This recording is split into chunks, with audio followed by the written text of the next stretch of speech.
साथियों, राष्ट्रीय पिछड़ा वर्ग मोर्चा का तीसरा राज्य अधिवेशन हरियाणा का आज हो रहा है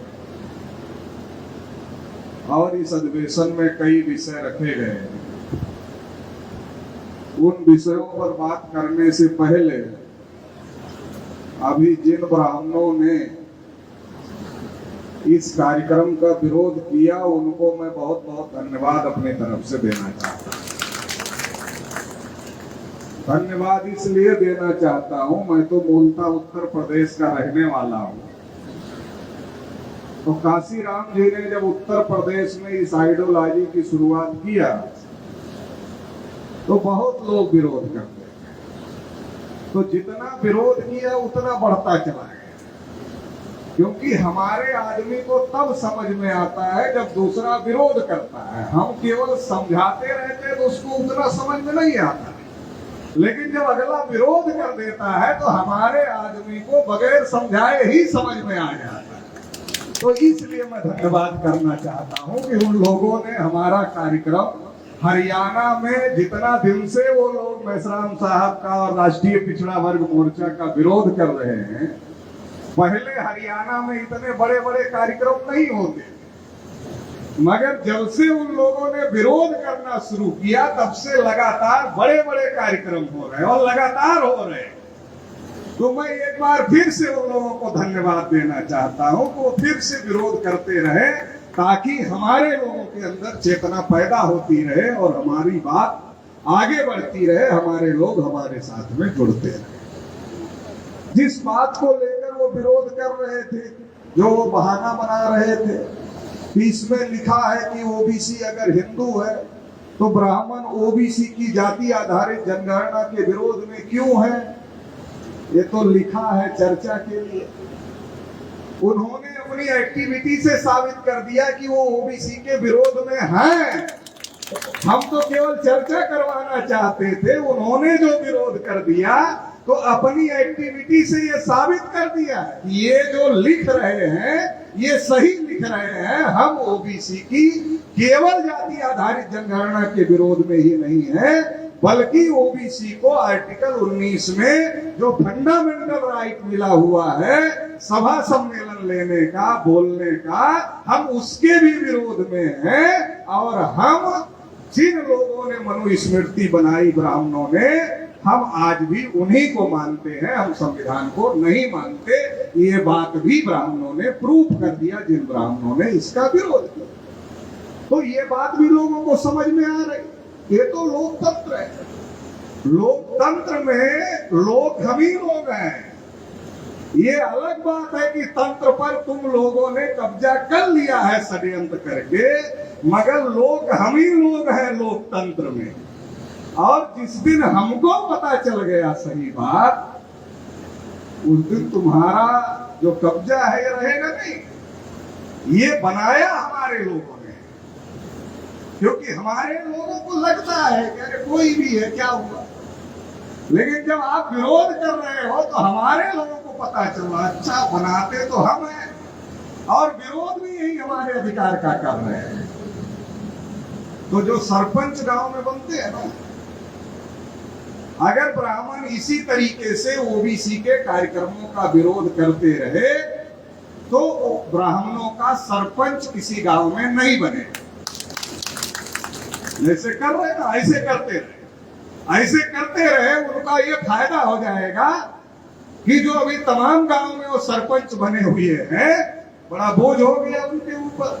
सरपंच से लेकर और देश का प्रधानमंत्री तक बना रहे हैं, तो बोझ बहुत ज्यादा हो गया, बहुत दिन से उठा रहे हैं। तो बोझ ज्यादा होने की वजह से ये चर्बी बढ़ गई है। ये चर्बी हम ही लोगों ने चढ़ाया हुआ है।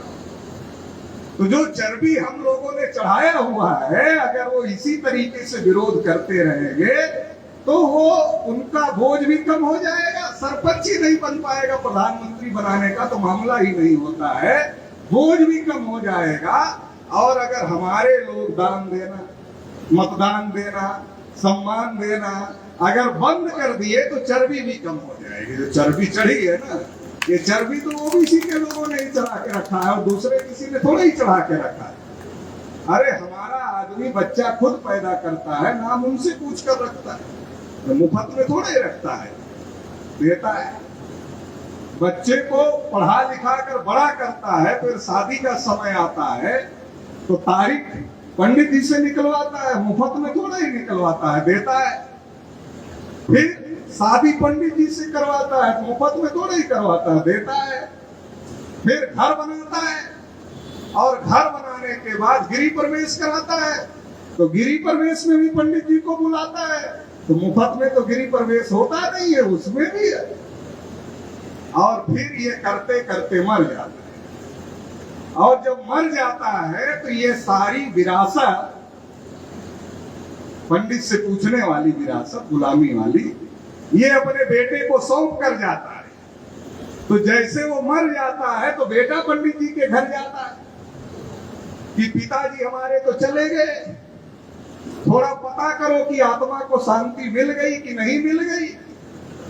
अब अगर पंडित जी कह दें कि पिताजी के आत्मा को शांति मिल गई तो धंधा बंद, तो कहते भटक रही है। अब भटक रही है तो क्या करना होगा? तो कमजोर से कमजोर हमारा आदमी अगर है तो उसको कम से कम 13 ब्राह्मण तो खिलाना ही पड़ता है। अगर मजबूत है तो संख्या 500 तक चली जाती है। हमारे उत्तर प्रदेश में तो कभी कभी इतने ब्राह्मण खिलाने के लिए बुला लेते हैं, तो इतनी संख्या बता देते हैं कि इलाके में उतने ब्राह्मण ही ढूंढने से नहीं मिलते। हमारा आदमी खोजता रहता है, गिनती पूरा करने में लगा रहता है कि 501 ब्राह्मण खिलाना है, कहां से व्यवस्था करें, कहां से, फिर भी पूरा नहीं होता है। और पूरा नहीं होता है तो फिर पुरोहित के पास जाता है, पंडित जी 500 हो नहीं रहे हैं, 501 कम पड़ रहे हैं, बहुत गांव घूम लिया हमने। तो पुरोहित कहता है, अच्छा जजमान आप चिंता मत करो, हम कुछ करते हैं, ब्राह्मणों को हम बुला लेंगे खाने के लिए, दक्षिणा और किराया भाड़ा की व्यवस्था आप देख लें। वो भी व्यवस्था हो जाती है, तब भी कुछ कम पड़ जाते, क्योंकि संख्या ही है 3.5%। अब जिनकी 3.5% संख्या, उनको 500 इकट्ठा करना हो तो बड़ा मुश्किल काम है ना, आसान काम थोड़े ही। संख्या ही 3.5 है और 500 इकट्ठा करना है तो बड़ा मुश्किल काम हो जाता है। तो फिर वो क्या कहते, अच्छा ऐसा करो, चलो कुछ कम पड़ गए तो उनका पत्ता लगा दो, उसमें खाना डाल दो, समझो कि वो खा ही रहे, और बाद में उसको कुत्तों को खिला देते। तो मैं देश भर में घूमता हूं तो गांव का नाम मिलता है, दुबेपुर, तिवारीपुर, चौबेपुर, पांडेपुर। तो मैं पूछता हूं भैया कितने घर इसमें हैं पांडे जी लोग पांडेपुर में? कहा नहीं, एक ही घर थे, अलगा बिलगी करके अलग अलग होते होते 4 घर हो गए। तिवारीपुर में कितने घर तिवारी हैं? नहीं, एक ही घर थे, कई भाई थे तो अलग अलग होते हुए 6 घर हो गए। तो ये स्थिति है, ये एक्चुअल स्थिति है। जो जाति जनगणना नहीं हो रही है, इसके पीछे का सबसे बड़ा रीजन ये है कि देश में ब्राह्मणों की संख्या केवल 3.5% है। ये मेरी रिपोर्ट नहीं है, ये अंग्रेजों ने जब 1931 में जनगणना किया तब की रिपोर्ट है। और अगर ब्राह्मण कहते हैं कि ये रिपोर्ट गलत है तो जनगणना करवा ले। अगर वो कहते हैं कि ये गलत है, हम 3.5 से ज्यादा है, तो करवा ले। मैं तो ये कह रहा हूं कि आज वो 1.5 से 2 के बीच में ही हो गए, इससे ज्यादा नहीं हो गए। वो तो तब थे 3.5, आज और कम हो गए। तो ये जनगणना का विरोध करने का जो ये पता चलेगा ना कि कितना है। तो ये जो ब्राह्मण लोग कर रहे हैं, इससे हमारे लोगों को जब लड़ाई होती तभी मजा आता है, जब अगला विरोध करता है तब मजा नहीं। कहते पटेल जी आप तो बहुत बोल रहे हैं लेकिन कुछ प्रतिक्रिया दिख ही नहीं रही है, हम क्यों जुड़े आपके साथ में। लेकिन जब प्रतिक्रिया हो जाती है तो वही टेलीफोन करते, क्या करना है, वो तो रोक रहे हैं, अब क्या करना है, अब आप बताओ क्या करना है। जो जुड़ने के लिए नहीं तैयार था वो क्या करना है ये पूछने लगता है प्रक्रिया होते। तो इसलिए मैं उनको धन्यवाद दे रहा हूं, फिर से दे रहा हूं कि आप करते रहो, पूरे हरियाणा में और पूरे देश भर में करते रहो। हम लोगों को कोई दिक्कत नहीं है। जो संविधान में मौलिक अधिकार हमको है, मौलिक अधिकार का हम लोग उपयोग कर रहे हैं। तो अगर आप विरोध करते रहोगे, हमारे लोग जागृत हो जाएंगे, तो बहुत लंबे समय से देश चलाने का बोझा जो आपके ऊपर है वो उतर जाएगा, वो कम हो जाएगा, आप हल्का महसूस करोगे, स्वास्थ्य आपका ठीक रहेगा। और हम लोगों ने भारत को विश्व गुरु बनाया था, सोने की चिड़िया बनाया था हमारे पूर्वजों ने, तो हम लोगों को मौका मिलेगा तो फिर से बनाएंगे। तुम लोग तो केवल ये कहते हो मोदी जी अकेले विश्व गुरु है। भारत को विश्व गुरु बनाने की भी जरूरत नहीं है, अकेले मोदी जी विश्व गुरु है ऐसा तुम लोग कहते हो। और जो हमारे पूर्वजों का राज था, शासन था, तो तक्षशिला, नालंदा, विक्रमशिला जैसी बड़ी बड़ी यूनिवर्सिटियां होती। दुनिया के लोग इस बात पर गर्व करते थे कि उनका बेटा भारत की नालंदा यूनिवर्सिटी में पढ़ता है। आज हमारे देश का आदमी गर्व करता है कि उसका बेटा अमेरिका के कोलंबिया यूनिवर्सिटी में पढ़ता है। कितना उल्टा हो गया। ये उल्टा किसने किया? जिनका राजपाट है, जो शासन कर रहे हैं। 200-300 यूनिवर्सिटियों में भारत की एक यूनिवर्सिटी का नाम नहीं आता है। हद हो गई है। जो भारत विश्व गुरु था, इससे ज्यादा कितना पतन करोगे भाई भारत का? कितना पतन करोगे इससे ज्यादा भारत का? सेन गुप्ता कमेटी ने रिपोर्ट दिया कि 83 करोड़ लोगों की इनकम, मिनिमम 6 रुपए, मैक्सिमम 20 रुपए। कितना पतन करोगे देश का? जो भारत विश्व गुरु था, जो भारत सोने की चिड़िया था, उसका कितना पतन करोगे? तो बहुत कर दिया है, अब विश्राम की जरूरत है। तो हम लोग देख लेंगे, हम लोग फिर से भारत को विश्व गुरु, फिर से सोने की चिड़िया बना सकते हैं। तो ये होगा। अब लोग जागृत हो रहे हैं तो ये होगा, इसको कोई रोक नहीं पाएगा। तो ये जो जाति आधारित जनगणना है, मैं बहुत दिन तक सोचता रहा कि अंग्रेज हर जाति की गिनती करते। आखिर आजाद भारत में ऐसी कौन सी समस्या पैदा हो गई? क्योंकि आजाद भारत में पहले प्रधानमंत्री पंडित जवाहरलाल नेहरू जी बने। और पंडित जवाहरलाल नेहरू जी जब देश के पहले प्रधानमंत्री बने, तो पंडित जवाहरलाल नेहरू जी ने जाति आधारित जनगणना को रोकने का काम किया। मैं बहुत दिन तक सोचता रहा कि भाई जो ओबीसी समाज के लोग हैं, वो तो पंडित जी को मानते भी थे, पंडित जी का सपोर्ट भी करते थे नेहरू जी का, और नेहरू जी को वोट भी देते थे, नेहरू जी को प्रधानमंत्री भी बनाते थे। फिर नेहरू जी को हमसे कौन सी दुश्मनी थी? क्या परेशानी थी कि हमारी गिनती को रोक दिया? मैं बहुत दिन तक सोचते सोचते समझ में नहीं आ रहा था। लेकिन किसी समस्या पर जब लंबे समय तक आप सोचो तो आपको कोई ना कोई हल निकल आता है। तो मैं भी सोचता रहा, तो सोचते कारण तक पहुंचे। कारण क्या हो? जब कांग्रेस महासमिति में चुनाव हो रहा था, तो प्रधानमंत्री पद के 2 कैंडिडेट थे। कांग्रेस में अध्यक्ष पद के 2 कैंडिडेट थे, एक पंडित जवाहरलाल नेहरू, एक सरदार वल्लभ भाई पटेल। 2 कैंडिडेट थे और ये तय था कि जो इस बार अध्यक्ष बनेगा वो देश का पहला प्रधानमंत्री बनेगा। वोट किसको करना था? कांग्रेस की जो राज्य कमेटियां थी उनको वोट करना था। जितनी राज्य कमेटियों ने वोटिंग में हिस्सा लिया, उन्होंने सब ने सरदार पटेल को वोट कर दिया। एक भी राज्य कमेटी ने पंडित नेहरू जी को वोट नहीं किया। नेहरू जी ने गांधी जी को कहा, गांधी जी ने नेहरू जी को कहा, तुमको तो किसी ने वोट ही नहीं दिया। तो नेहरू जी ने कहा, नहीं, प्रधानमंत्री तो हम ही बनेंगे, हम मानेंगे नहीं, हम ही बनेंगे।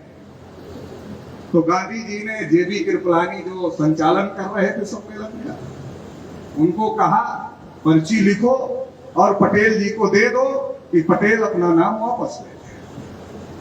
जैसे अभी ज्यादा कोई बोले तो पर्ची देते ना, ऐसे ही तो कृपलानी जी ने पटेल जी को पर्ची दे दिया। पटेल जी ने भी सोचा होगा कि कृपलानी जी हमें पर्ची दे रहे हैं, मैं वापस ले लूं, किसी को पता नहीं चलेगा किसके पीछे गांधी जी खेला कर रहे हैं। तो पटेल जी ने वो पर्ची गांधी जी की तरफ बढ़ा दिया। जो पर्ची कृपलानी जी ने पटेल जी को दिया, वो पर्ची पटेल जी ने गांधी जी की तरफ बढ़ा दिया। गांधी जी ने उसको पढ़ा, फिर पर्ची जेबी कृपलानी की तरफ बढ़ा दिया, और जेबी कृपलानी ने फिर पर्ची पटेल जी की तरफ बढ़ा दिया, और पटेल जी ने नाम वापस ले लिया और नेहरू जी को प्रधानमंत्री बनने का रास्ता साफ था।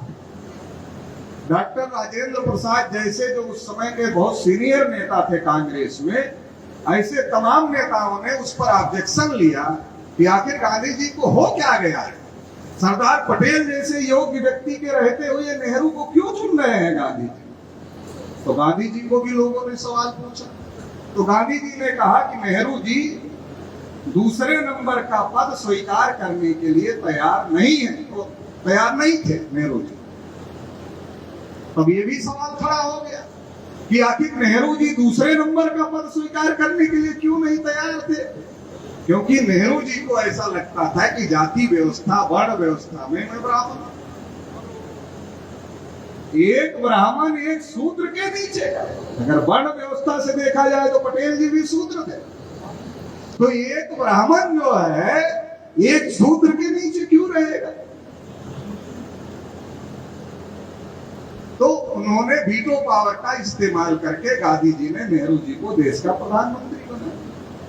फिर 1951 में जनगणना का समय आया, क्योंकि 31 में अंग्रेजों ने किया, 41 में अंग्रेज कर रहे थे, तो द्वितीय विश्व युद्ध चल रहा था, इसलिए अंग्रेज पूरी जनगणना ठीक से नहीं कर पाए। फिर 10 साल बाद 51 का समय आया, तो अंग्रेज देश छोड़कर जा चुके थे और नेहरू जी देश के प्रधानमंत्री बन चुके थे। तो 51 में जनगणना का समय आया, उसके पहले ही नेहरू जी समझ गए थे कि जनगणना जाति के आधार पर करना बहुत खतरनाक है। क्या समझ गए थे? समझ गए थे कि कांग्रेस पार्टी चटर्जी, मुखर्जी, बनर्जी, गोखले, तिलक, आगरकर ये ब्राह्मणों ने बनाई, मतलब हमारे पुरखे ने बनाई, नेहरू जी के पुरखे ने बनाई कांग्रेस पार्टी, और ब्राह्मणों ने कांग्रेस पार्टी बनाई। मैं इतना बड़ा ब्राह्मण, छोटा मोटा नहीं, अरे पंडित जवाहरलाल नेहरू इतना बड़ा ब्राह्मण, जो कांग्रेस पार्टी हमारे पुरखों ने बनाई, उस पार्टी के अंदर का चुनाव कोई ऐरा गैरा ब्राह्मण नहीं, मैं खुद पंडित जवाहरलाल नेहरू इतना बड़ा ब्राह्मण कांग्रेस पार्टी के अंदर चुनाव नहीं जीत पा रहा हूं, सरदार पटेल जीत रहे। कल देश में आम चुनाव होगा, कल देश में आम चुनाव होगा, और 1951 के जनगणना के आंकड़े भी आएंगे कि देश में ब्राह्मण 3.5% है। कल आम चुनाव होगा, जनगणना के आंकड़े आएंगे, ब्राह्मण 3.5% है, और ओबीसी के आंकड़े आते तो क्या आते, ओबीसी 52% है। तो 52 वालों को ये समझ में नहीं आता कि हम 3 वाले के पीछे क्यों खड़े, जनगणना क्यों नहीं हो रही, इसके पीछे की राजनीति समझा रहा हूं। ये राजनीति आज मोदी ने शुरू नहीं की, ये राजनीति आज मोहन भागवत ने शुरू नहीं किया, ये राजनीति जब से देश आजाद हुआ है तब से शुरू हुई है। ऐसा नहीं है देश की आजादी में हमारे पूर्वजों का कोई योगदान नहीं है, कोई रोल नहीं है। देश की आजादी में हमको ये बताया गया कि अंग्रेज देश छोड़कर चले जाएंगे तो आपकी समस्याओं का समाधान हो जाएगा। तो हमारे पूर्वज फांसी पर चढ़ गए, गोली खाए, लाठी खाए, डंडे खाए, जेल गए, कि हमें भले ही गोली लाठी डंडे खाना पड़ेगा, फांसी पर चढ़ना पड़ेगा, लेकिन हमारी नस्लें आजाद हो जाएंगी। उनको ये पता नहीं था कि आजादी के 75 साल बाद भी हमें इस बात के लिए संघर्ष करना पड़ेगा कि देश में जानवरों की गिनती होती है, कुत्तों की गिनती होती है, मगर हमारी गिनती नहीं होती। इसके लिए संघर्ष करना पड़ेगा। ये जो आजादी की लड़ाई लड़ रहे थे उनको थोड़ा ही पता। उनको तो समझाया गया था कि सब लोग आजाद हो जाए, और अगर हमारे लोग आजादी की लड़ाई में शामिल नहीं होते तो आज जो लोग नागपुर में बैठकर देशभक्ति और देशद्रोह का सर्टिफिकेट बांट रहे, उनके बाप दादा की औकात नहीं थी कि अंग्रेजों को इस देश से खदेड़ दे। अगर ओबीसी एससी एसटी के लोग आजादी की लड़ाई में शामिल नहीं होते तो नहीं खदेड़ पाते। 1857 तो लड़के देख लिया था, क्या हासिल हुआ था 1857 में। तो हमारे पूर्वजों की लड़ाई की वजह से, हमारे लोगों के शामिल होने की वजह से अंग्रेज देश छोड़कर गए, लेकिन आजादी पर प्लान बना करके ब्राह्मणों ने कब्जा किया और आजादी के नाम पर केवल ताली बजवाने का काम हम लोगों से करवाया जा रहा हर साल 15 अगस्त। और अभी भी कहा जा रहा 75 साल हो गए, 75 साल हो गए, अमृत उत्सव चल रहा है, अमृत काल चल रहा है, आजादी के 75 हो गए, 75 हो गए, 75 हो गए। अरे अमृत काल चल रहा है, इसका मतलब अमृत निकला आजादी से।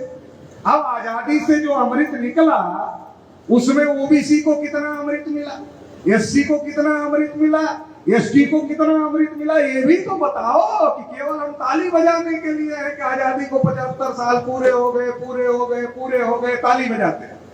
केवल ताली बजाने के लिए है क्या? केवल ताली बजाने के लिए तो नहीं, मगर वो चाहते हैं कि हम केवल वो जो कहें उस पर ताली बजाते। तो हमें समझना पड़ेगा कि ये जनगणना क्यों रोकी गई।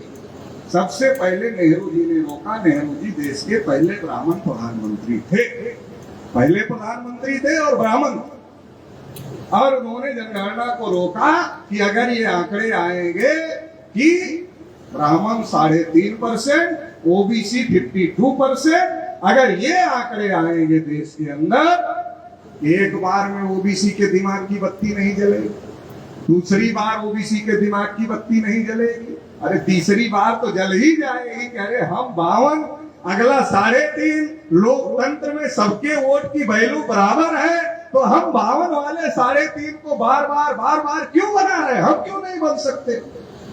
ये दिमाग की बत्ती जल जाएगी तो देश में ब्राह्मण प्रधानमंत्री नहीं होगा। ये नेहरू जी को समझ में आया, और इसलिए बाबा साहब अम्बेडकर के बार बार कहने के बावजूद भी नेहरू जी ने ओबीसी के लिए आयोग नहीं बनाया, इसलिए बाबा साहब को इस्तीफा देना पड़ा। और जब कालेलकर कमीशन बनाया तो उसको लागू नहीं होने दिया। नेहरू के बाद 1951 में नेहरू जी ने गिनती को रोक दिया। 10 साल बाद फिर गिनती का समय आया 1961 का, और जब 1961 का गिनती का समय आया फिर नेहरू जी ही देश के प्रधानमंत्री थे और फिर उन्होंने गिनती रोक दी। फिर 10 साल बाद 71 का समय आया और 71 में नेहरू जी की बेटी इंदिरा गांधी जी देश की प्रधानमंत्री थी। उन्होंने सोचा कि हमारे बाप ने रोका है तो कुछ सोच समझ कर ही रोका होगा, तो हम फिर क्यों करें। तो बाप ने रोका तो बेटी ने भी रोक दिया 71 में। 10 साल बाद फिर समय आया गिनती का 81 का, फिर इंदिरा जी देश की प्रधानमंत्री थी, फिर उन्होंने रोक दिया। फिर 10 साल बाद 91 में फिर गिनती का समय आया, फिर बीवी नरसिंह राव देश के प्रधानमंत्री, वो भी ब्राह्मण थे। जो बात नेहरू जी को समझ में आती थी, जो बात इंदिरा जी को समझ में आती थी, वो बात बराबर उनको भी समझ में आती थी नरसिंह राव को, और उन्होंने भी रोक दिया। फिर 2001 का समय अटल बिहारी वाजपेयी जी देश के प्रधानमंत्री हो गए। अपने ओबीसी के लोगों में बहुत लोकप्रिय है और अपने तमाम ओबीसी के लोग कहते हैं कि नहीं, भाजपा में सभी नेता तो ठीक नहीं है मगर अटल जी बढ़िया, ऐसा कहते हैं। कुछ लोग श्रद्धेय अटल जी भी कहते हैं, ऐसा भी कहते हैं। तो मुझे कोई ऑब्जेक्शन नहीं है, मैं तो इतना बताना चाहता हूं कि जो बात नेहरू जी को समझ में आती थी, जो बात इंदिरा जी को समझ में आती थी, जो बात नरसिंह राव को समझ में आती थी कि अगर जाति जनगणना हो गई तो ओबीसी को अपनी ताकत का पता चल जाएगा, और अगर ताकत का पता चल जाएगा तो वो ब्राह्मणों के पीछे नहीं खड़ा होगा, वो अपना प्रधानमंत्री बनाएगा, अपना मुख्यमंत्री बनाएगा, अपनी सरकार बनाएगा। तो ब्राह्मण जिस दिन जाति जनगणना हो जाएगी उसके बाद देश का प्रधानमंत्री नहीं बनेगा।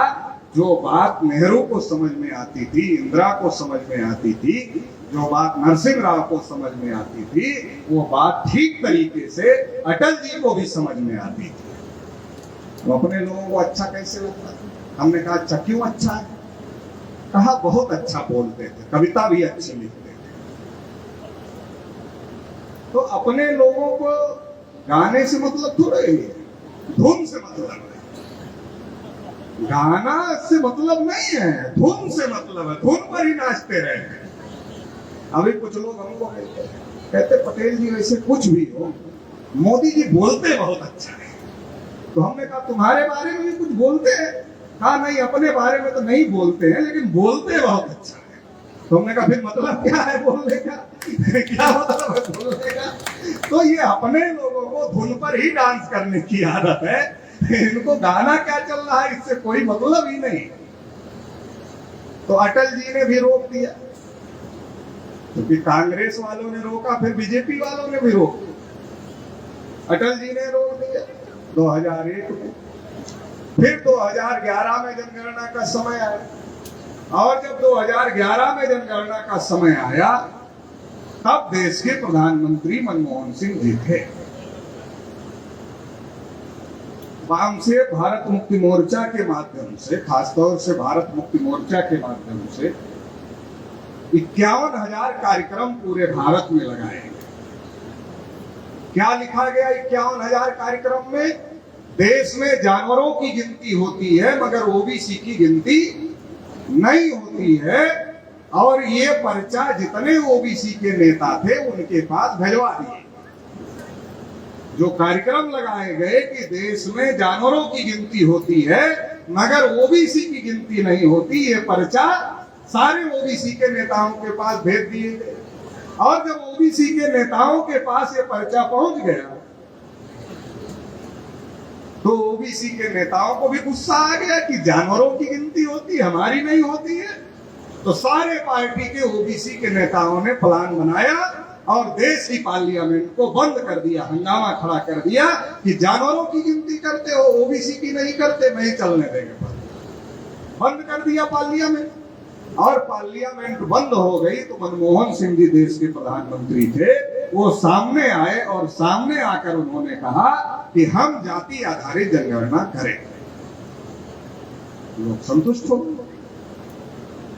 मगर जैसा आप लोगों को पता होगा कि बहुत सारा फैसला मनमोहन सिंह जी के हाथ में नहीं रहता था, तो मौके पर उनको सामने कर दिया गया, मगर उनके हाथ में फैसले लेने की ताकत बहुत सारे मामले में नहीं रहती थी। तो फैसले लेने की ताकत कहां रहती थी जब कांग्रेस की सरकार थी? कोई मामला खड़ा होता था तो प्रणब मुखर्जी, कोई मामला खड़ा होता था तो प्रणब मुखर्जी। तो प्रणब मुखर्जी की अध्यक्षता में मंत्रियों की एक कमेटी बना दी गई, चेयरमैन प्रणब मुखर्जी को बना दिया गया कि जाति जनगणना पर यह फैसला करें। अब 51 में फैसला करने वाले नेहरू जी ब्राह्मण थे, 61 में फैसला करने वाले नेहरू जी ब्राह्मण थे, 71 में फैसला करने वाली इंदिरा जी ब्राह्मण थी, नेहरू जी की बेटी थी, 81 में फैसला करने वाली इंदिरा जी ब्राह्मण थी, 91 में फैसला करने वाले नरसिंह राव ब्राह्मण थे, 2001 में फैसला करने वाले अटल बिहारी वाजपेयी ब्राह्मण थे, और 2011 में जब जाति जनगणना का फैसला करने का समय आया तो उस समय भी मनमोहन सिंह प्रधानमंत्री थे, लेकिन फैसला लेने का अधिकार प्रणब मुखर्जी के पास चला गया, और प्रणब मुखर्जी भी बंगाल के ब्राह्मण, मतलब फिर फैसला लेने का अधिकार ब्राह्मण के पास चला गया। तो हर ब्राह्मण को ये समझ है, यहाँ गांव में जो विरोध कर रहे हैं उनको भी समझ है, और जो प्रधानमंत्री बनते हैं उनको भी समझ है कि इनकी गिनती अगर होगी तो क्या होगा। इसलिए वहां वाले भी विरोध करते हैं और गांव वाले भी विरोध करते हैं, क्योंकि दोनों को समझ है और दोनों समझकर विरोध कर रहे हैं। तो फिर प्रणब मुखर्जी जी ने रोक दिया, मगर आरएसएस बीजेपी के लोगों ने और कांग्रेस के लोगों ने प्लान बनाया। क्या प्लान बनाया? अब आपको ये भी बड़ा आश्चर्य लग रहा होगा कि अरे आरएसएस और कांग्रेस के लोग मिलकर कैसे प्लान बनाए। आपको पता नहीं, मुखर्जी जी जब राष्ट्रपति पद से रिटायर हुए तो संघ की शाखा में गए थे। देखा कि नहीं देखा आप लोगों ने? बहुत लोगों ने देखा। तो पहले से ही उनके संघ से संबंध थे। तो इन लोगों ने मिलकर विचार किया। पहले लोग समझते थे सेकुलर है, और बाद में समझ गए अरे तो इधर का ही है, इधर आया था। तो विचार किया, कहा बहुत बड़ा हंगामा खड़ा हो गया। अगर हम कह देंगे गिनती नहीं करेंगे तो गिनती होने के बाद जो हो सकता है वो गिनती होने के पहले ही हो जाएगा। सारे ओबीसी के नेता मिलकर उठा रहे हैं, हमारी भी पार्टी के, तुम्हारी भी पार्टी के, और जिन ओबीसी 80 की अपनी पार्टियां हैं वो भी उठा रहे हैं। अगर ये सब इकट्ठा हो गए तो हमारी पार्टी के भी ओबीसी भाग जाएंगे, तुम्हारी पार्टी के ओबीसी भी भाग जाएंगे, और SC ST तो इनके साथ है ही, और ये सब इकट्ठा हो जाएंगे। माइनॉरिटी कहाँ हमारे तुम्हारे पास रहेगा, ये भी तो इन्हीं के पास भाग जाएगा। तो न कांग्रेस की सरकार आएगी, न बीजेपी की सरकार आएगी। गिनती तो इसलिए हम रोक रहे हैं, हमारी सरकार बनी रहे। अगर गिनती नहीं करेंगे, ऐसा घोषित कर देंगे, तो ये लोग एकजुट होकर अपनी सरकार बना लेंगे। इसलिए थोड़ा डायरेक्ट कहना ठीक नहीं है। डायरेक्ट कहना ठीक नहीं है। तो फिर क्या किया? कहा कुछ नहीं, सोचा ये मुद्दा ही हवा में उड़ा। तो गिनती नहीं किया, गिनती का नाटक किया। गिनती करना एक बात है और गिनती का नाटक करना एक बात है। अभी भी बहुत सारे नेताओं को नहीं पता है कि 2011 में गिनती नहीं हुई। वो क्या बोलते, अरे गिनती हुई, उसका आंकड़ा दो। राहुल गांधी ने कर्नाटक में कहा हमने गिनती किया था, आंकड़ा नहीं दे रही सरकार। झूठ बोल रहे राहुल गांधी, सही नहीं बोल रहे। जब सेंसस एक्ट में नेहरू जी ने संशोधन करके जाति के आधार पर जनगणना रोक दिया, तो जब तक सेंसस एक्ट में परिवर्तन करके जाति आधारित जनगणना नहीं डाली जाएगी, कैसे होगा? तो सर्वे किया, जाति आधारित जनगणना का प्रचार किया, और सर्वे सोशियो इकोनॉमिक सर्वे किया। धोखाधड़ी करने का काम ओबीसी के लोगों के साथ में धोखेबाजी करने का काम किया, और उसकी रिपोर्ट भी आज तक पब्लिश नहीं की। सर्वे क्यों किया? सोचा एक तो इनको बता देंगे कि गिनती हो रही है, दूसरा हमको पता चल जाएगा गिनती होने से क्या आ सकता है, थोड़ा हम पहले से सतर्क हो जाए, फिर देखेंगे क्या करना है। तो सर्वे कर लिया, रिपोर्ट आज तक नहीं दिया। और फिर आरएसएस और कांग्रेस के लोगों ने मिलकर प्लान बनाया कि जैसे मंडल कमीशन का मामला हवा में उड़ाया था, ऐसे जनगणना का मामला हवा में उड़ाना पड़ेगा। क्योंकि समर्थन करना भी खतरनाक है और विरोध करना भी खतरनाक है।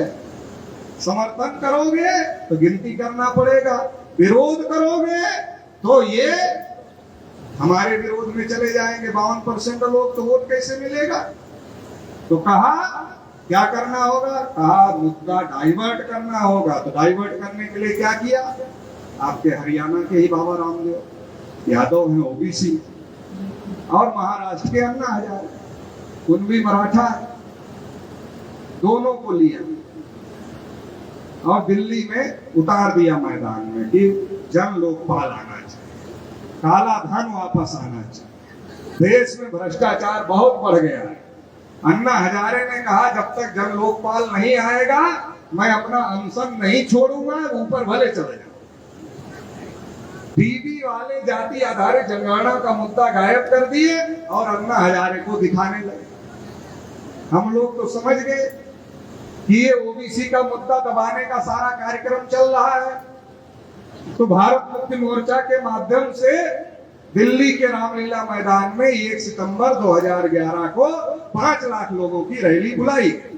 उसमें रामविलास पासवान, शरद यादव जैसे जो तमाम बड़े नेता जो लड़ाई लड़ रहे थे जाति जनगणना की, उनको भी बुलाया ताकि ये मुद्दा दबे ना। हम लोग 5 लाख लोग इकट्ठा किए, किसी मीडिया में खबर नहीं छापा, इतने बड़े बड़े नेता है। और अन्ना हजारे का रोज चल रहा था, रोज चल रहा। उस समय जो अपने लोगों को कह रहे थे चलो दिल्ली, गिनती का मामला है, तो ओबीसी के लोग क्या कहते थे? पटेल जी बेचारा अन्ना हजारे राजा हरिश्चंद्र के बाद पहला तो ईमानदार आदमी धरती पर आया है, बीच में तो कोई आया नहीं। उसकी जान बचाना बहुत जरूरी है, गिनती तो बाद में हो जाएगी। अपने लोगों को दूसरे की फिक्र ज्यादा है ना। जब देश में आजादी की लड़ाई चल रही थी, सब लोग ये तय कर रहे थे कि आजादी में हमें कौन सा अधिकार मिले, तो हम लोग केवल अंग्रेजों को भगा रहे थे। ये नहीं देख रहे थे कि अंग्रेज जाएंगे तो हमें भी कुछ मिलेगा या नहीं मिलेगा, हमें भी कोई व्यवस्था संविधान में हो रही नहीं हो रही, इसके बारे में हम लोग नहीं सोच रहे। तब भी और अब भी वही करते। जब कोई मामला हाईलाइट किया जाता है तो हमारे लोग उसी में फंस जाते हैं। कहा पहले अन्ना हजारे को देख, हमने कहा जिस दिन तुम्हारी गिनती का मुद्दा दब जाएगा उस दिन अन्ना हजारे अखबार के पन्ने से गायब हो जाएगा। अभी पता है कहाँ है। बाबा रामदेव को एक दिन कुमार विश्वास ने पूछा मजाक मजाक में, बाबा जी आपको तो पता ही होगा वो काला धन कहाँ पहुंचा है। आपको तो पता ही होगा, क्योंकि आप ही लेकर आने वाले थे, तो कहां तक पहुंच गया है आपको तो पता होगा। तो बाबा ने कहा अब उसकी बात मत करो, अब तुम खुद ही अपना धन बढ़ा रहे हैं, तो अभी इसकी बात क्यों कर रहे हो। तो बाबा अपना धन बढ़ाने में लग गए। बोला काला धन पता नहीं क्या होगा, अपना धन बढ़ा लो, झंझट खत्म करो। मैं महाराष्ट्र गया था तो मैंने पूछा भाई अन्ना हजारे नहीं दिख रहे हैं। 3 महीने की यात्रा पर था महाराष्ट्र। तो हमने कहा कोई खबर ऊपर अखबार में है। कहा खबर तो नहीं आती है, एक दिन आई थी। हमने कहा क्या आई थी। कहा अन्ना हजारे ने कहा हमारा इस्तेमाल हो गया। तो कहा इस्तेमाल हो गया। तो हमने कहा आप पछताए का होते है, बाद में पश्चाताप करने से क्या होगा। जब चिड़िया खेत को चुग गई तो फिर उसके बाद आप पश्चाताप कर रहे हो हमारा इस्तेमाल हो गया, तो इसका तो कोई मतलब नहीं। तो जाति आधारित जनगणना के मुद्दे को भ्रष्टाचार विरोधी आंदोलन का मुद्दा उठा करके दबा दिया गया। और 2014 में जो ओबीसी के अंदर चेतना निर्माण हुई थी जाति जनगणना आंदोलन से, उसको भुनाने के लिए आरएसएस के लोगों ने नरेंद्र मोदी को ओबीसी के नाम पर प्रोजेक्ट किया कि ये ओबीसी का प्रधानमंत्री हम लोग बनाए। नरेंद्र मोदी जी ने भी कहा मैं चाय बेचने वाला हूं, नीच जाति का हूं, इसलिए मेरा अपमान होता है। लोगों ने कहा यार चाय बेचता था गरीब आदमी, ओबीसी है, कह रहा नीच जाति का है, अपमान होता है, हम लोगों का भी होता रहता है, इसका भी होता है। सब दुखी लोग हैं हम लोग, जो दुख हमारा है वही दुख नरेंद्र मोदी का है। अगर नरेंद्र मोदी को प्रधानमंत्री बना देते हैं तो अपने भी अपमान का बदला मोदी ले लेंगे और समाज के अपमान का भी बदला मोदी जी ले लेंगे। तो 14 में नरेंद्र मोदी जी को देश का प्रधानमंत्री बना दिया। मगर नरेंद्र मोदी जी जब देश के प्रधानमंत्री बने पहला काम क्या किया, 314 ओबीसी के बच्चे जो यूपीएससी की परीक्षा पास किए थे उनकी नियुक्ति को रोक दिया। ओबीसी के बच्चों की स्कॉलरशिप बंद कर दी। बजट में ओबीसी को कुछ नहीं दिया। और नारा क्या लग रहा, सबका साथ सबका विकास। गांव में सरपंच के पास बजट ना हो तो विकास होगा। तो ओबीसी के लिए जब बजट नहीं दे रही सरकार तो विकास कैसे होगा। जब बजट देगी तब विकास होगा, लेकिन जब बजट ही नहीं है तो केवल नारा लग रहा है सबका साथ सबका विकास, सबका साथ सबका विकास। और अपने लोग कितने समझदार हैं ओबीसी वाले। हम लोग इतने समझदार हैं कि हम लोग समझ गए पहले साथ देना पड़ता है, बाद में विकास होता है। तो एक बार नहीं 2-2 बार साथ दे दिया और फिर नारा लग रहा है सबका साथ सबका विकास, सबका साथ सबका विकास।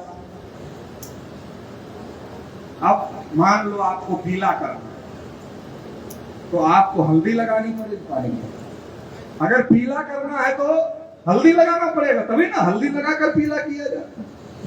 लेकिन कुछ लोग हल्दी देखकर ही पीले हो जाते, तो उनको लगाने की क्या जरूरत। हमारे लोगों को दूर से हल्दी दिखाओ, पीले पड़ गए तो लगाने की क्या जरूरत। कहा विकास करेंगे, हमारे लोगों ने कहा हो गया, अब हो गया।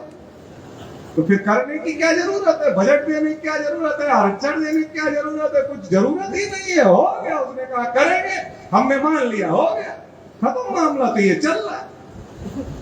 सबका साथ सबका विकास नहीं चल रहा है। सबका साथ अडानी अंबानी का विकास, बाकी सबका सत्यानाश, ये चल रहा है।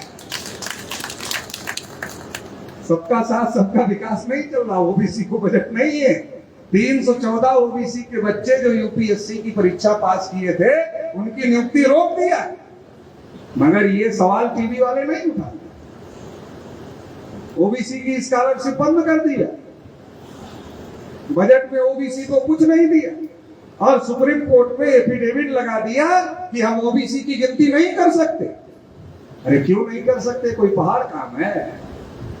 अरे जनगणना होगी तो जनगणना में घर घर लोग जाते हैं ना। अब उसमें कॉलम ही तो बढ़ाना और क्या करना है?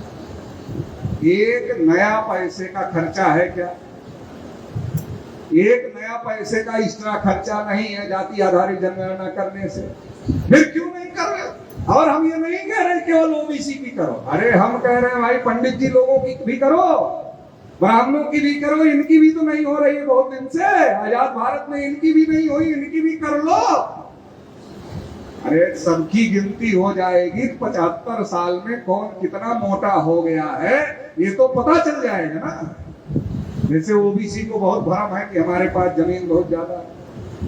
योगेंद्र यादव जी ने एक दिन लेख लिखा था, कहा ये भ्रम टूट जाएगा जिस दिन जाति जनगणना हो, कि हमारे पास जमीन ज्यादा है। ये भ्रम ही टूट जाएगा जिस दिन जाति आधारित जनगणना हो जाएगी।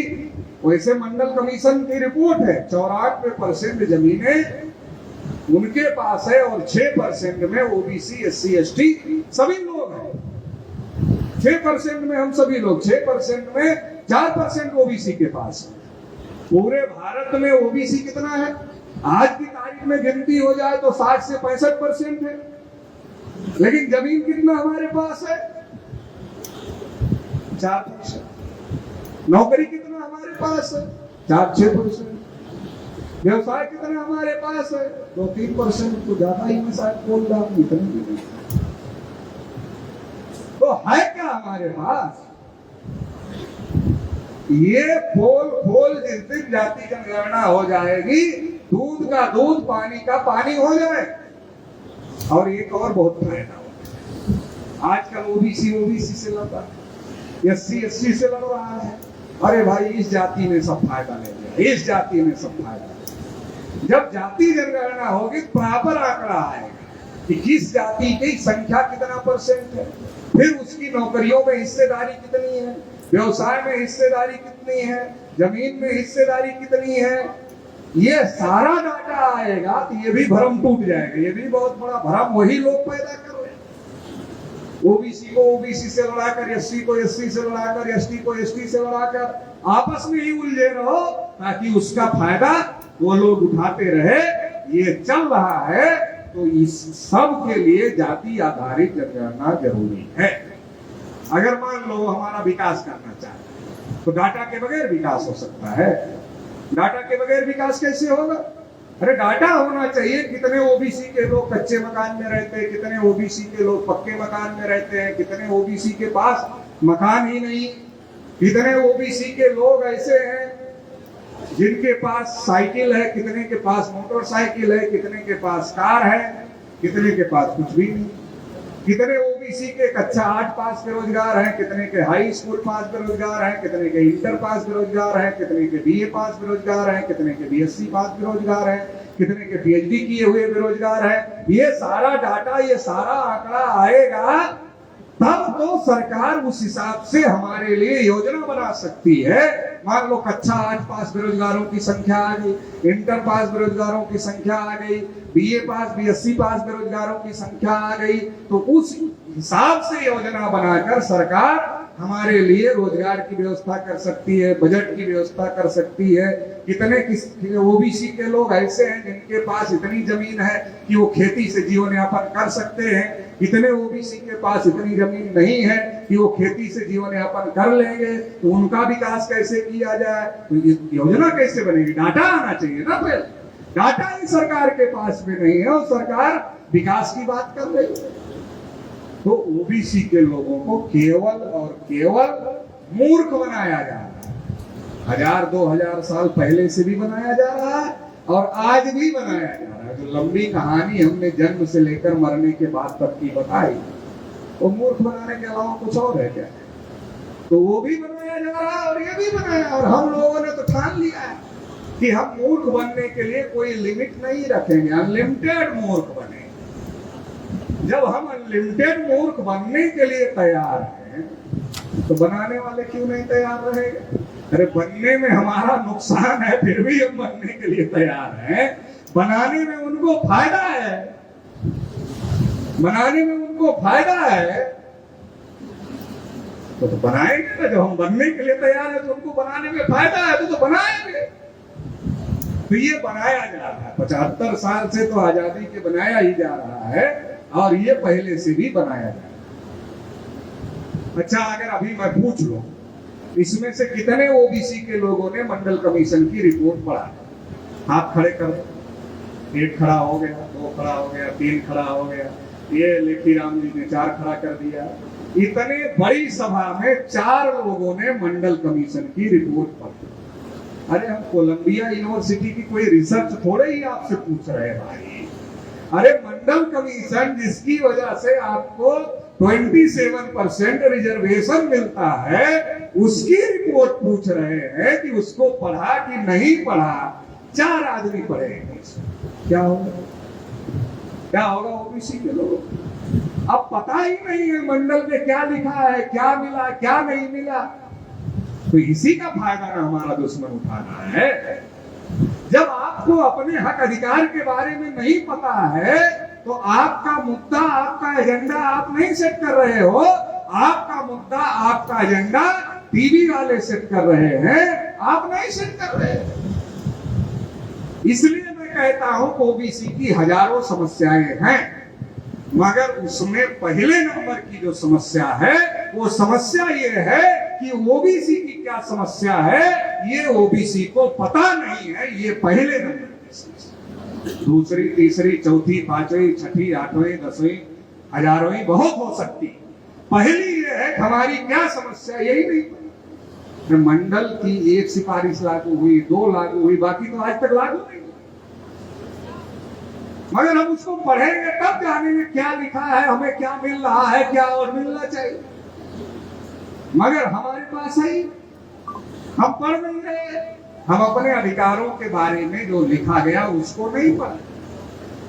हम पंडितों का टीवी देख, और टीवी वाले क्या दिखा? बागेश्वर धाम का बाबा चमत्कार कर सकता है कि नहीं कर सकता? अब हम दिन रात देख रहे हैं बागेश्वर धाम का बाबा चमत्कार कर सकता है कि नहीं कर सकता है, कर सकता है कि नहीं कर सकता।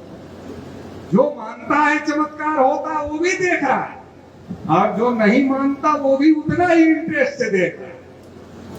आपका इंटरेस्ट पैदा कर दिया, तो आपकी गिनती के बारे में कौन चर्चा करेगा? आपकी हिस्सेदारी के बारे में कौन चर्चा करेगा? कौन चर्चा करेगा? आप तो बागेश्वर धाम की चर्चा में बिजी हो गए टीवी देख कर। अच्छा, चमत्कार कोई चर्चा का विषय है? मान लो किसी बाबा के पास चमत्कार करने की ताकत है। अरे बहुत सारे लोगों के पास घर नहीं है देश के, बस वो सुबह अपने घास फूस की झोपड़ी में सो गया शाम को, और सुबह उठा तो 3 मंजिला मकान पर वो टहल रहा है, तो वो खुद ही समझ जाएगा यार चमत्कार हो गया। रात को झोपड़ी में सोए और सुबह 3 मंजिले मकान पर टहल रहे, तो चमत्कार हो गया। तो किसी को इस पर बहस करने की जरूरत हो रही, चर्चा करने की जरूरत नहीं। लेकिन चर्चा बहस इसलिए हो रही है कि आपके मुद्दे चर्चा में नहीं आने चाहिए। कोई पत्नी अपने पति को छोड़ रही है, तो उसकी चर्चा टीवी पर दिन रात हो रही। कोई पाकिस्तान से एक महिला आ गई, उसकी चर्चा दिन रात टीवी पर हो रही है। अरे तुम उसकी जांच करो, उसको फांसी देना है दो, उसको नागरिकता देना है दो, उसको जो करना है करो, मगर सबका दिमाग क्यों खराब कर रहे हो? टीवी का इतना कीमती समय है, उस पर क्यों बर्बाद कर रहे हो उसकी चर्चा पर? तो इसीलिए बर्बाद कर रहे हैं कि जो देश का मेन इशू है किसान का इशू है, मजदूर का इशू है, नौजवान का इशू है, ओबीसी का इशू है, एससी का इशू है, एसटी का अभी मणिपुर में जो घटना हुई आप बताओ, ऐसी घटना आजादी के 75 साल में होनी चाहिए। कोई भी दंगा हो उसका सबसे है क्यों उठाती, क्योंकि ऐसी मानसिकता ब्राह्मणवादी व्यवस्था के लोगों ने ऐसी मानसिकता बना करके रखी है समाज में, इसलिए महिलाओं पर ही लोग ये सब हो रहा है। मगर ये सब मुद्दा नहीं है कि अब पाकिस्तान में खाने को नहीं है लोगों के पास, पाकिस्तान में लोग मर जाएंगे, बांग्लादेश में लोग मर रहे हैं, श्रीलंका में लोग मर रहे हैं, खाने को नहीं है, बहुत गरीबी हो गई। अरे तो भारत की टीवी है, भारत की टीवी है, भारत की खाती है, तो पाकिस्तान का क्यों आती है? खाती भारत की है तो पाकिस्तान का क्यों आती है? मगर भारत की टीवी है, भारत के लोग देखते हैं, खबरें पाकिस्तान की गरीबी की दिखाती, इसलिए दिखाती है कि आप खुश हो जाए। अरे पाकिस्तान में लोग भूखे मर रहे हैं, यहाँ तो हम बचे हुए हैं ना 5 किलो राशन, तो आप खुश हो जाओ। तो आपको खुश करने के लिए दिखाया जाता है, लेकिन आप समझ लो कि भारत के सामने पाकिस्तान, बांग्लादेश, श्रीलंका की कोई औकात नहीं है, और जिनसे कोई औकात जिनकी नहीं है उनसे तुलना करने से नुकसान होता है।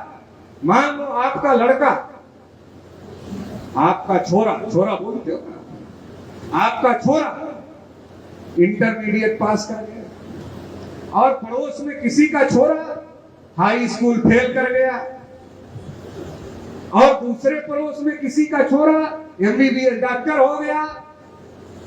अब आप किससे तुलना करोगे अपने छोरे?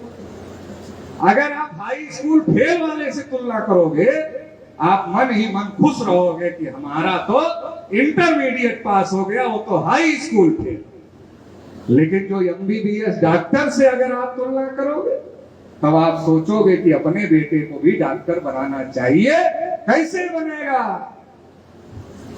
जब आप ऐसा सोचोगे कैसे बनेगा, तो आपका विकास होगा। अगर भारत की मीडिया, अमेरिका में शिक्षा व्यवस्था क्या है, जापान में शिक्षा व्यवस्था क्या है, जर्मनी में शिक्षा व्यवस्था क्या है, किसानों की व्यवस्था क्या है, रोजगार की व्यवस्था क्या है, जो विकसित कंट्री है उनकी सिस्टम को अगर भारत में दिखाए तो लोग सवाल करें कि मोदी जी, अमेरिका रोजगार देता है, आप क्यों नहीं दे सकते? आप ये सिस्टम क्यों नहीं लागू कर सकते? तो सवाल खड़ा नहीं होना चाहिए। इसलिए आप देखो कि हम तो सुखी हैं, हमसे ज्यादा भी दुखी पाकिस्तान, बांग्लादेश, श्रीलंका के लोग हैं। आपका टाइम खराब किया जा रहा है, आपका पैसा खराब किया जा रहा है, आपको बात समझ में नहीं। देश में ओबीसी के बहुत सारे लोग किसान हैं, और कम ज्यादा मिलाकर लगभग लोग किसान हैं, छोटे बड़े में। आजादी के 75 साल में किसान जब मार्केट में जाता है, मान लो कुर्सी खरीदने के लिए गया, तो दुकानदार को पूछता है कि ये कुर्सी कितने में दो। मोबाइल खरीदने के लिए गया तो दुकानदार को पूछता है मोबाइल कितने में दो। साइकिल, मोटरसाइकिल, कार खरीदने के लिए गया, पूछता है कितने में दो। मतलब जो बेचता है वो बताता है कि ये सामान इतने में मिले। वही किसान जब अपनी फसल लेकर मार्केट में जाता है, तो लोग उसको नहीं पूछते कितने में दो, वो पूछता है कितने में खरीदोगे हमारा। 75 साल में किसानों को उनकी फसल की कीमत, सामान उनका पैदा उन्होंने किया, मगर कीमत खरीदने वाला निर्धारित कर रहा है। साबुन खरीदने जाओ, माचिस खरीदने जाओ, चप्पल खरीदने जाओ, जूता खरीदने जाओ, कपड़ा खरीदने जाओ, जिसने बनाया उसने कीमत निर्धारित किया। हम जो पैदा कर रहे हैं, जो खरीद रहा है, वो कीमत निर्धारित कर रहा है। उल्टी गंगा 75 साल से बह रही है। इसके लिए समय है हमारे पास चर्चा के लिए, टीवी वालों के पास चर्चा के लिए समय है। किसान कह रहे हैं एमएसपी दे दो। एमएसपी क्या है? Minimum support price. और माचिस खरीदने जाते हो तो उस पर क्या लिखा है? एमआरपी। एमआरपी क्या है? मैक्सिमम रिटेल प्राइस, मतलब ज्यादा से ज्यादा कितने में बेचा जा सकता है। और जितने में ज्यादा से ज्यादा माचिस को बेचा जा सकता है, उतने में माचिस आपको मिलती है। और किसान क्या कह रहा है, मिनिमम तो दे दो, कम से कम वाला तो बता दो, इतने में खरीद लेंगे। सरकार वो भी खरीदने के लिए, गारंटी देने के लिए तैयार नहीं है। मगर ये मुद्दा टीवी के लिए मुद्दा नहीं है। देश में कई प्रकार की शिक्षा व्यवस्था है। एक सरकारी स्कूल है जिसमें खिचड़ी खिलाई जाए, हरियाणा में भी हो, वहां पढ़ाई कम और खिचड़ी का कार्यक्रम ज्यादा हो। क्लास 5 है और मास्टर 2, कितने रहते आपके यहाँ? 1 ही रहते। अब क्लास 5 मास्टर 1। वहीं बगल में छोटे से छोटे नर्सरी स्कूल में चले जाओ, प्राइवेट स्कूल में चले जाओ, वहां पूछो कितने मास्टर हैं, तो जितने क्लास उससे 1 मास्टर ज्यादा, किसी भी प्राइवेट स्कूल में चले। अच्छा, प्राइवेट स्कूल वालों को ये बात समझ में आ रही है कि जितने क्लास उतने मास्टर होने चाहिए, तो सरकारी स्कूल वालों को ये बात समझ में नहीं आ रही है, सरकार को ये बात समझ में नहीं आ रही है कि जितने क्लास उतने मास्टर होने चाहिए। अब 1 मास्टर के पास 10 हाथ पैर हो जाएगा क्या कि वो 5 क्लास पढ़ा ले? 1 मास्टर के पास 10 हाथ पैर तो नहीं होगा। 1 मास्टर एक समय में 1 ही क्लास पढ़ा सकता है। जब 5 क्लास 1 मास्टर को पढ़ाना होगा, तब वो पढ़ाएगा नहीं, बाउंड्री के अंदर रोक कर रखेगा। केवल जैसे जानवर को जब हम लोग छोटे छोटे थे तो लेकर जाते थे चराने के लिए बाग में, तो बाबा जी लोग, पिताजी लोग क्या कहते, अच्छा देखते रहना, किसी के खेत में जाने मत देना, रोक कर रखना, बाग में ही रोक कर रखना। जब क्लास 5 है और मास्टर 1 है, तो बच्चों को बाउंड्री के अंदर रोक कर रखेगा कि पढ़ाएगा? क्या करेगा? इस पर चर्चा करने के लिए टीवी अखबार को फुर्सत नहीं है।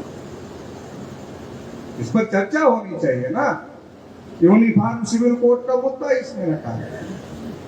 बहुत खुजली है ये राष्ट्रीय कानून बनाने की, तो शिक्षा के लिए क्यों नहीं बनाते? इसके लिए खुजली क्यों नहीं है? इसके लिए तो खुजली पैदा करो। अगर सरकार चलाने वाले लोग ईमानदार हैं, जिससे फायदा होता है, उसके लिए खुजली नहीं है जिससे आपको फायदा होता है। गरीब का बच्चा सरकारी स्कूल में पढ़ता है, खिचड़ी खाने वाले, उससे जो थोड़ा ठीक ठाक होता है वो छोटे नर्सरी स्कूल में पढ़ाता है, जो और ठीक ठाक होता है उससे और अच्छे स्कूल में पढ़ाता है, जो बहुत ठीक ठाक होता है वो दिल्ली पब्लिक स्कूल जैसे बड़े स्कूलों में पढ़ाता है। कितने प्रकार के स्कूल? सबका बच्चा आईएएस की कंपटीशन में बैठेगा तो अलग अलग सवाल पूछा जाएगा क्या?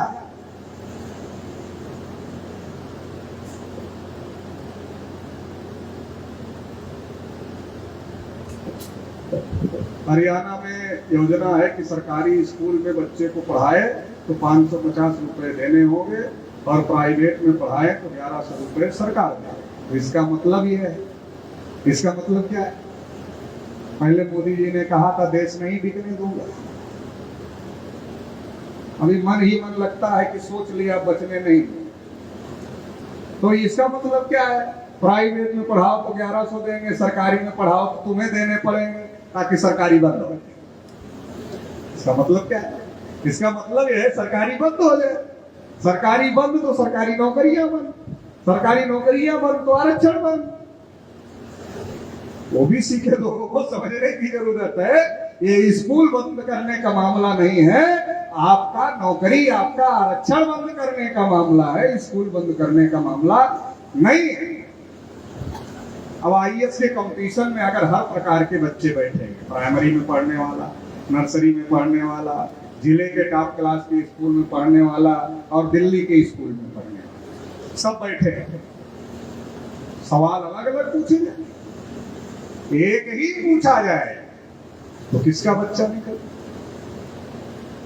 इसके लिए यूनिफॉर्म क्यों नहीं किया जाए? इसके लिए एकरूपता क्यों नहीं लाई जा रही कि चाहे राष्ट्रपति की संतान हो या किसान मजदूर की संतान हो, सबको शिक्षा एक समान होना चाहिए, चाहे राष्ट्रपति का बेटा हो चाहे किसान मजदूर का बेटा हो, लाओ इस पर यूनिफॉर्म। मगर इसके लिए नहीं लाना है, इसके लिए थोड़ा ही लाना। गरीब आदमी सरकारी अस्पताल में जाता है और अमीर आदमी बड़े बड़े प्राइवेट अस्पताल में जाता है जब बीमार। इसके लिए लाओ गरीब किसान मजदूर हो या राष्ट्रपति प्रधानमंत्री अधिकारी कर्मचारी हो, सबका इलाज एक जैसे स्कूल में होगा। इसके लिए लाओ, मगर इसके लिए सरकार एक राष्ट्र एक कानून लाने के लिए तैयार नहीं है, क्योंकि इससे तो आपके बच्चों को फायदा हो जाए, आपको फायदा हो जाए, इसके लिए लाने की तैयार नहीं है। सरकार चलाने वाले लोग चाहते हैं कि आप हिंदू मुसलमान के नाम पर लड़ते रहो, लड़ते रहो, लड़ते रहो, लड़ते रहो, अरे क्या फायदा हो जाएगा हिंदू मुसलमान के नाम पर लड़? 75 साल से तो लड़ ही रहे, क्या फायदा ले लिया? अच्छा, जब देश में विविधताएं, देश में अलग अलग भौगोलिक स्थिति है, अलग अलग सामाजिक स्थिति है, अब कोई समाज ऐसा है जिसको हजारों साल से अछूत घोषित कर दिया, कोई समाज ऐसा है जिसको हजारों साल से जंगल में रहने के लिए मजबूर किया, कोई समाज ऐसा है जिसको हजारों साल से शूद्र बनाकर रखा है। तुम जिस जाति में पैदा हुए वही काम करो और हमारी सेवा करो।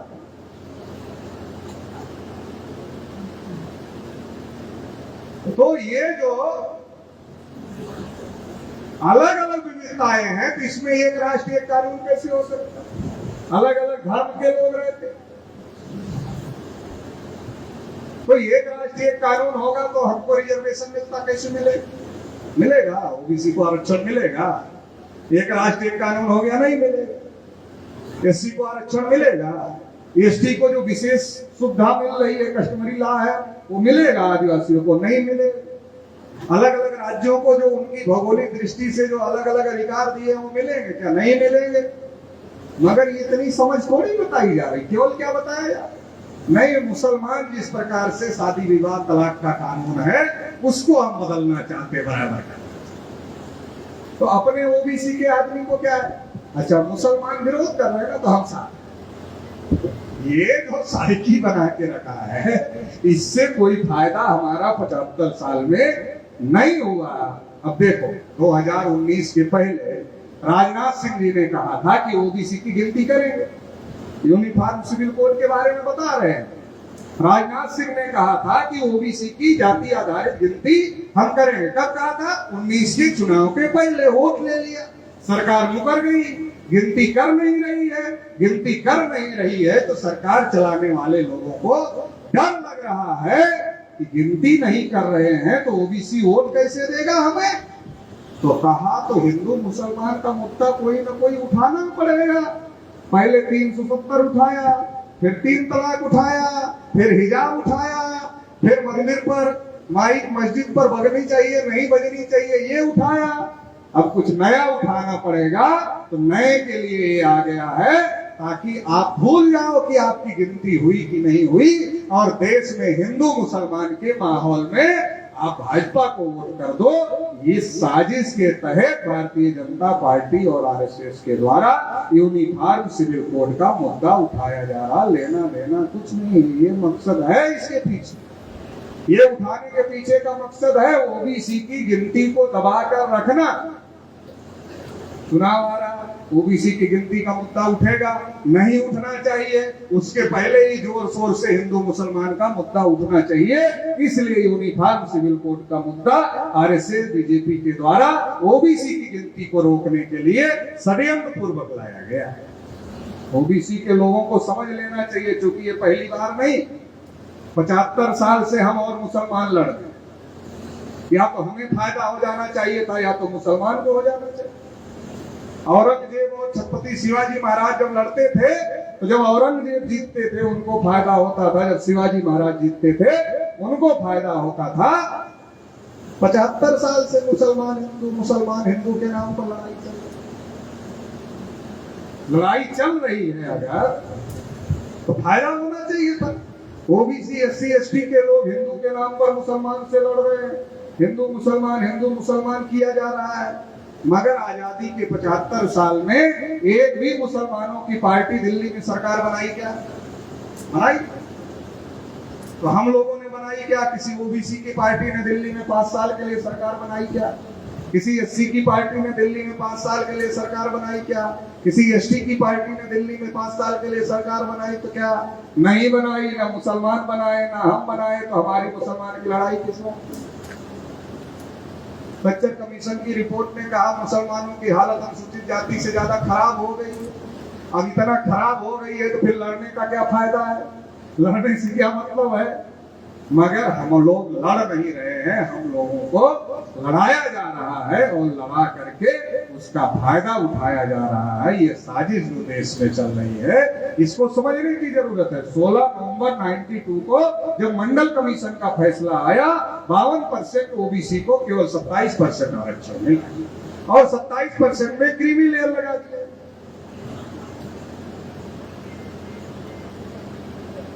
हरियाणा में तो 15 ही है, सेंट्रल की बात कर रहे हैं। मंडल कमीशन सेंट्रल में जब लागू हुआ तो सेंट्रल में 52 को 27 दिया, 27 में क्रीमी लेयर लगा दिया और ये हरियाणा में 15 क्यों है? हाँ ये तो ये मुद्दा है ना। तो ये जो किया गया इसमें क्या कहा गया, 50% से ज्यादा आरक्षण नहीं हो सकता। सुप्रीम कोर्ट ने कहा 50% से ज्यादा आरक्षण नहीं हो सकता और इस वजह से ओबीसी को नहीं दिया जा सकता। इससे अब से लेकर आज तक हम लोग मानते हैं कि 50% से ज्यादा नहीं हो सकता, नहीं हो सकता, नहीं हो सकता, नहीं हो सकता। 48 घंटे में ईडब्ल्यूएस कोटा बहाल कर दिया और 50% का कुछ पता ही नहीं। चलो जब ईडब्ल्यूएस के नाम पर 10% बढ़ गया तो 50% की कोई लिमिट तो नहीं है ना। अब लिमिट नहीं है तो गिनती करो, हरियाणा में भी ओबीसी कितने परसेंट है, ओबीसी कितने परसेंट है हरियाणा में, गिनती करो उतना दो। और देश में ओबीसी कितने परसेंट है उतना दो। अब तो 50 की लिमिट नहीं रहेगी। मगर ये सोचने समझने बोलने के लिए हमारे पास टाइम तो चाहिए। हमको तो उलझा कर रखा हिंदू मुसलमान, हिंदू मुसलमान, हिंदू मुसलमान, हिंदू मुसलमान। अपने हक अधिकार की चर्चा करने के लिए टाइम है? हिंदू मुसलमान पर ही चर्चा होती रहे और उसका सबसे ज्यादा खामियाजा देश में अगर कोई भुगत रहा है तो ओबीसी समाज के लोग भुगत रहे हैं। 16 नवंबर 92 में जो मंडल कमीशन लागू हुआ उसमें जो ओबीसी के साथ धोखेबाजी हुई, उस धोखेबाजी का आज तक ओबीसी को पता नहीं चला। क्यों पता नहीं चला? क्योंकि आरएसएस बीजेपी के लोगों ने कहा चलो अयोध्या मंदिर बनाना है, ओबीसी के लोग मंदिर बनाने चले गए और ओबीसी के लोग मंदिर बनाने चले गए, मंदिर बन गया। मगर मंदिर के ट्रस्ट में एक भी ओबीसी को नहीं रखा। अगर मंडल की लड़ाई ओबीसी लड़ते तो 10-12 करोड़ नौकरियां ओबीसी को मिल सकती थी। 10-12 करोड़ नौकरियां छोड़ दिया, चलो मंदिर बना लेते हैं। तो मंदिर तो बन गया मगर मंदिर के ट्रस्ट में एक भी ओबीसी को नहीं रखा गया। इसलिए लोहिया जी ने एक किताब लिखा। क्या किताब लिखा लोहिया जी ने? हिंदू बनाम हिंदू। किसने लिखा? Doctor Ram Manohar Lohia.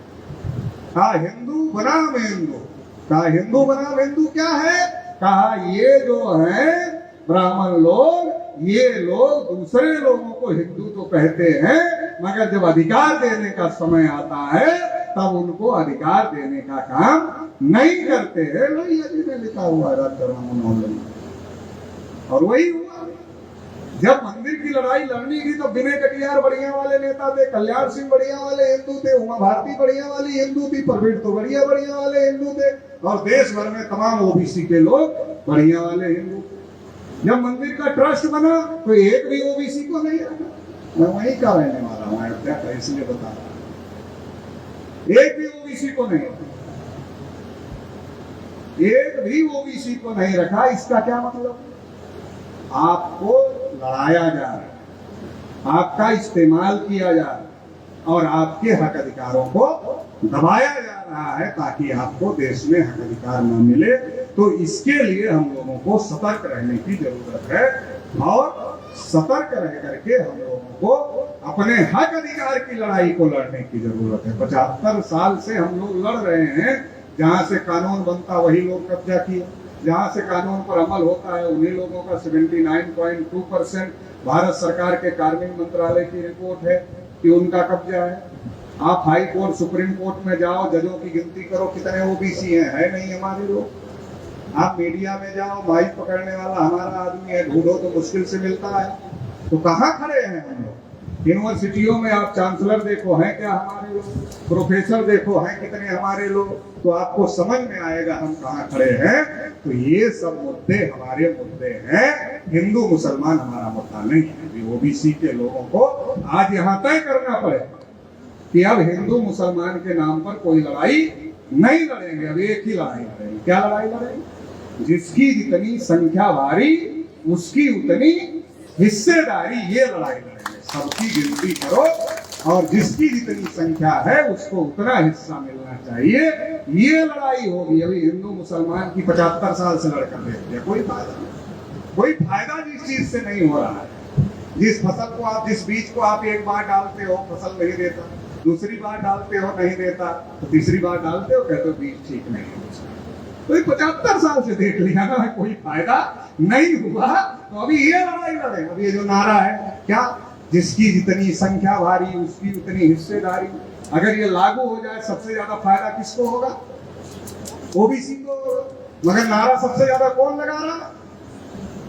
Schedule caste वाले लगा रहे हैं, जिसको पहले मिल गया है, जितनी संख्या है कम से कम कागज में तो मिल ही गया है, प्रैक्टिकल में भले ही थोड़ा कम मिला है लेकिन कागज में तो मिल गया। इसका सबसे बड़ा बेनिफिट ओबीसी को हो गया। मगर ओबीसी को इस बात को समझाने की जरूरत है। अपने लोग नारा लगाते हैं ओबीसी शेर है, बस जागने की देर। हमने कहा ठीक है मगर थोड़ा बदल लो, थोड़ा बदल लो, ज्यादा बदलने की जरूरत नहीं है। कहा क्या बदल रहा है?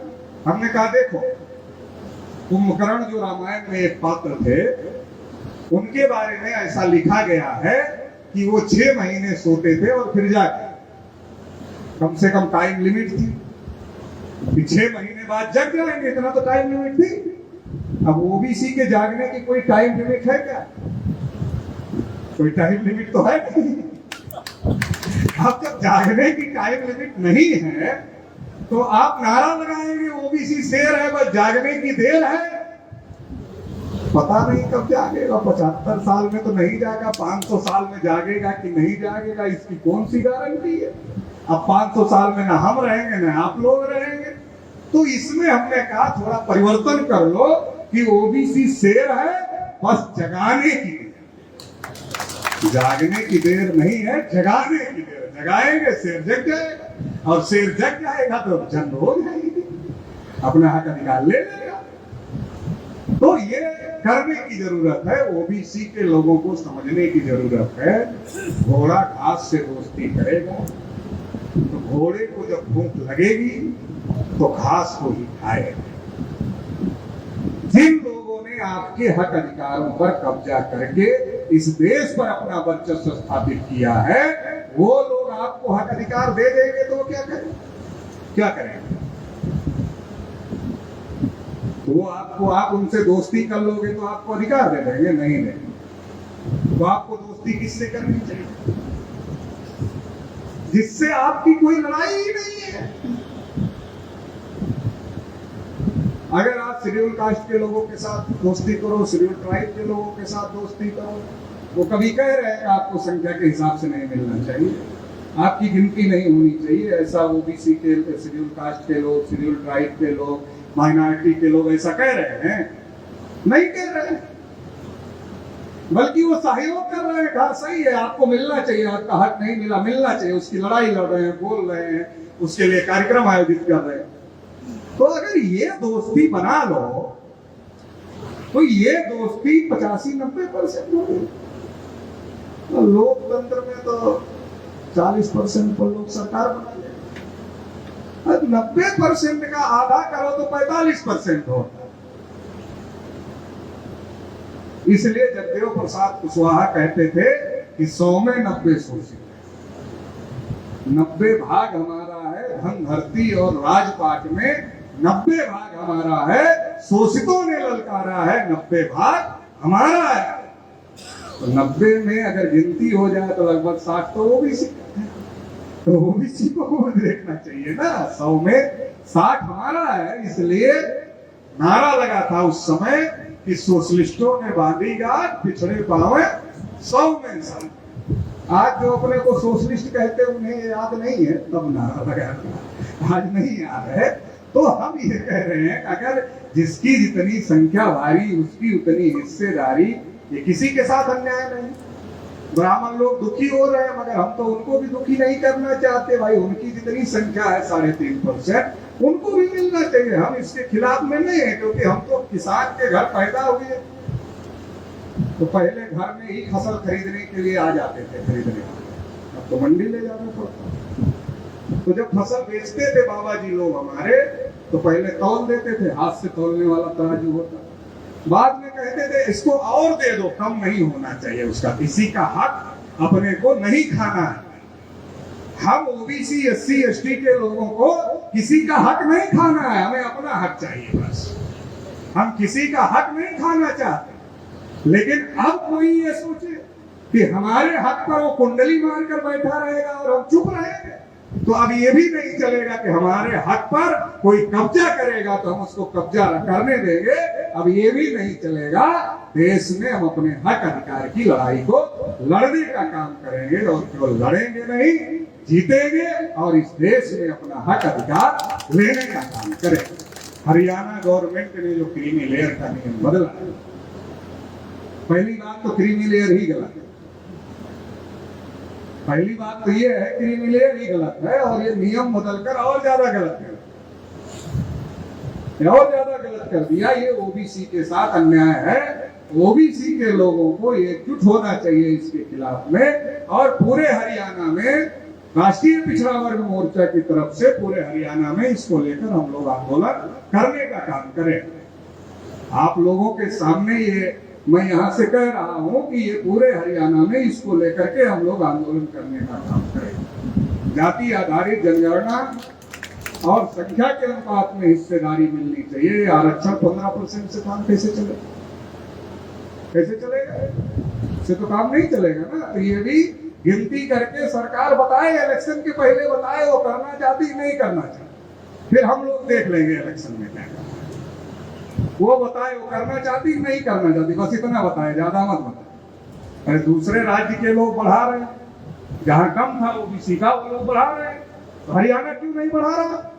10% आने के बाद कई राज्य के लोग बढ़ाने की कोशिश कर रहे हैं, तो हरियाणा क्यों नहीं बढ़ा रहा? हरियाणा की सरकार क्यों नहीं बढ़ा रही? हरियाणा की सरकार को बढ़ाना पड़ेगा, और इसके लिए हम लोग आने वाले समय में आंदोलन करने का काम करेंगे, और जरूरत पड़ी तो हरियाणा बंद का भी ऐलान हम लोग करेंगे आने वाले समय में इसको लेकर के। अब ओबीसी के हक अधिकार की लड़ाई को छोड़ा नहीं जाएगा, ओबीसी के हक अधिकार की लड़ाई अब लड़ी जाएगी, और इसके लिए आप सभी लोगों को देश भर में, पूरे हरियाणा में गांव-गांव तक संगठन बनाना पड़ेगा, क्योंकि लोकतंत्र है। लोकतंत्र में तलवार तो चलती नहीं, बंदूक तो चलती नहीं है लोकतंत्र में। लोकतंत्र में जिसके पास जितना मजबूत संगठन है उसकी उतनी ताकत है, क्योंकि उससे सरकार चलाने वाले लोग डरते हैं कि इसके पास मजबूत संगठन है, अगर ये हमारा विरोध करेंगे तो इलेक्शन हम जीत नहीं पाएंगे। तो लोकतंत्र में अगर आपको अपनी हक और हिस्सा लेना है तो उसके लिए संगठन को मजबूत करना हो।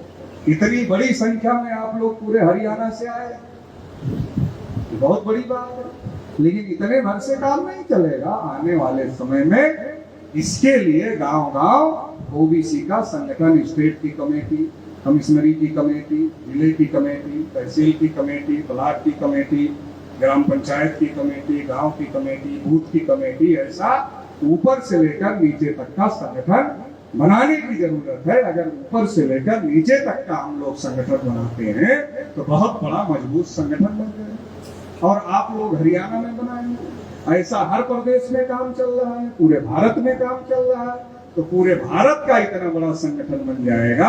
और अगर पूरे भारत का इतना बड़ा संगठन बन जाएगा तो केवल हरियाणा में ही नहीं, पूरे देश में ओबीसी का जो हक अधिकार है, ओबीसी की जितनी संख्या है उतना हिस्सा ओबीसी के लोगों को पूरे देश में मिल जाएगा। और केवल इतना ही नहीं होगा, ये तो हो ही जाएगा, और बोनस में ही ओबीसी के लोग शासक हो जाएंगे। बोनस में ओबीसी के लोग शासक हो जाएंगे, और फिर हम शासक हो जाएंगे तो हमारे पूर्वजों ने अखंड भारत बनाया था, हम नहीं बनाए।